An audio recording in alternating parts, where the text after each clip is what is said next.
नमस्कार, मैं हूं जास्मिन शर्मा और इस वीडियो में हम बात करेंगे कि हिमाचल प्रदेश में किस तरह से बारिश ने तबाही मचाई है। मंडी से लेकर कुल्लू मनाली, चंबा से लेकर भरमौर और राजधानी शिमला से लेकर हिमाचल प्रदेश के निचले इलाके नालागढ़ तक किस तरह से बारिश बाढ़ ने तबाही मचा रखी है।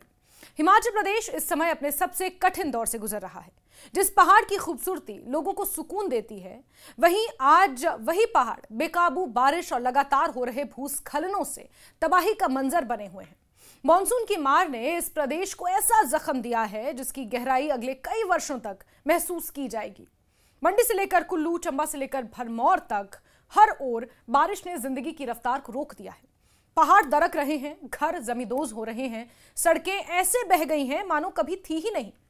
आंकड़े बताते हैं कि इस बार सामान्य से 46% ज्यादा बारिश हुई है। 1 जून से 2 सितंबर तक के बीच औसतन 630.2 मिलीमीटर बारिश होती है। इस बार 921.4 मिलीमीटर बारिश हो चुकी है।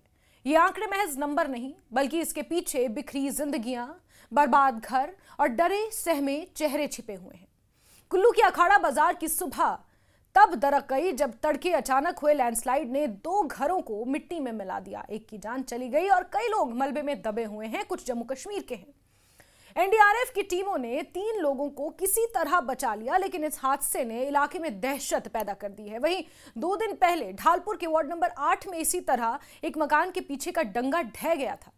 कुल्लू के ही देवधार इलाके में 5 और घर खतरे की जद में आ गए हैं, जिन्हें तुरंत खाली करवाना पड़ा है। कुल्लू से कुछ ही दूरी पर मंडी का जोगिंदर नगर भी है, जो बारिश के कहर से कांप उठा है। कुंडूनी गांव में पूरी पहाड़ी दरक पड़ी और 10 घर पूरी तरह तबाह हो गए। 6 और मकान कभी भी गिर सकते हैं।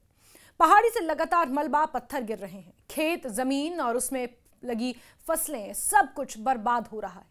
प्रशासन ने हालात को देखते हुए पूरे गांव को ही खाली करवा दिया। चौंकाने वाली बात यह है कि 24 परिवारों को अपने घर आंगन छोड़कर अब राहत कैंपों में शरण लेनी पड़ रही है। आप अंदाजा लगा सकते हैं कि इस बरसात के मौसम में उन पर क्या बीत रही होगी। पलायन करते समय कई महिलाओं की आंखों के आंसू थम नहीं रहे। वो अपने घरों की चौखट, पूजा स्थल और मवेशियों को छोड़ते हुए बेमन थीं। लेकिन मजबूरी ऐसी कि अब यही उनका अस्थायी आशियाना है। चंबा की तरफ आगे बढ़ें तो स्थिति और भयावह है। मणिमहेश यात्रा पर निकले श्रद्धालु अभी भी फंसे हुए हैं। भरमौर में करीब 700 श्रद्धालु सड़क टूट जाने की वजह से रुके हुए हैं। उन्हें निकालने के लिए सरकार ने केंद्र से अब 5 हेलीकॉप्टर्स की मांग की है। फिलहाल राज्य द्वारा हायर किए गए 2 छोटे चॉपर सुबह से लोगों को एयरलिफ्ट कर रहे हैं, लेकिन उनकी क्षमता केवल 5-5 यात्रियों की ही है। इतने लोगों को निकालने के लिए दिन और रात लग जाएंगे। इसी वजह से जल्दी अतिरिक्त हेलीकॉप्टर्स बुलाए जाने की जरूरत है। श्रद्धालुओं को एयरलिफ्ट के बाद चंबा के कनिया ले जाया जा रहा है और फिर वहां से पंजाब, जम्मू और हिमाचल के अलग अलग हिस्सों की ओर भेजा जा रहा है। लेकिन इस यात्रा में आकस्मिक मौतों ने हालात को और गंभीर बना दिया है। 20 से ज्यादा श्रद्धालुओं की जान अब तक जा चुकी है। किसी की मौत पत्थर लगने से हुई तो कोई ऑक्सीजन की कमी सहन नहीं कर पाया। 4 श्रद्धालुओं की लाशें कुगती ट्रैक पर फंसी हुई हैं, जिन्हें लगातार 4 दिन से निकालने की मशक्कत जारी है। खराब मौसम हर प्रयास को नाकाम कर रहा है। इसी दौरान राजस्व मंत्री जगत सिंह नेगी खुद भी भरमौर पहुंचकर राहत कार्यों में जुटे हैं। सड़क मार्ग ध्वस्त हो जाने की वजह से 5 दिन पहले चंबा से पैदल ही भरमौर पहुंचे। आज प्रभावित श्रद्धालुओं और ग्रामीणों के साथ वहीं फंसे हुए हैं, लेकिन उनकी मौजूदगी ने लोगों को थोड़ा सा हौसला जरूर दिया है कि सरकार का कोई तो नुमाइंदा कम से कम उनके साथ है।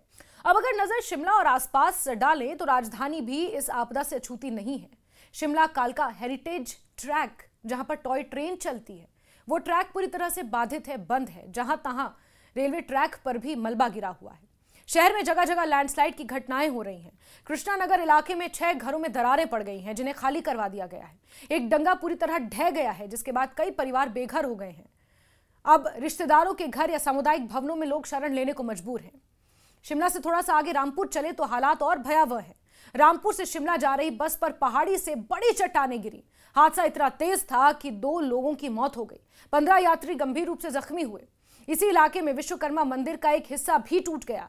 वहीं बीथल के पास सड़क पर गिरी चट्टानों ने यातायात को पूरी तरह ठप कर दिया। किन्नौर और सिरमौर की भी बात कर ली जाए तो नदियां उफान पर हैं। पांवटा साहिब, जो कि लोअर हिमाचल में आता है, वहां 2 घर पूरी तरह गिरी नदी में समा गए क्योंकि नदी नाले उफान पर हैं। वांगतू में खड़े 5 ट्रक पत्थरों से क्षतिग्रस्त हो गए। मंडी के सुंदरनगर में भीषण लैंडस्लाइड 2 दिन पहले हुआ। 7 लोग मलबे में दबकर मर गए। इसमें 4 एक ही परिवार के सदस्य थे और कुछ बच्चों का सामान जिस तरह से उन घरों में और उन मलबों में दबा हुआ देखा गया, वो दिल को पसीज देने वाला था। टेडी बियर्स और बच्चों की छोटी छोटी साइकिल्स भी वहां नजर आ रही थी। लाहौल स्पीति में तो हालात को और कठिन बनाने के लिए बर्फबारी शुरू हो चुकी है। बारालाचा में 3 इंच तक बर्फबारी हो चुकी है। कई ट्रक वहां पर फंसे हुए हैं। पुलिस ने किसी तरह रेस्क्यू किया है, लेकिन आने वाले दिनों में यह स्थिति और ज्यादा चुनौतीपूर्ण हो सकती है। बारिश और बर्फ साथ मिलकर प्रदेश के पहाड़ी रास्तों को और खतरनाक बना रहे हैं। किसान बागवान अलग परेशान है क्योंकि उनकी सब्जियों की, सेब की खेप मंडियों तक नहीं पहुंच रही है। ट्रकों में पड़ी पड़ी सब्जियां सड़ रही हैं, खराब हो रही हैं। सेब का अगर एक भी दाना खराब हो जाए तो पूरी की पूरी पेटी को खराब कर देता है। इतने व्यापक पैमाने पर नुकसान को देखते हुए सरकार ने 7 सितंबर तक पूरे प्रदेश में सभी शैक्षणिक संस्थानों में छुट्टियां घोषित कर दी हैं।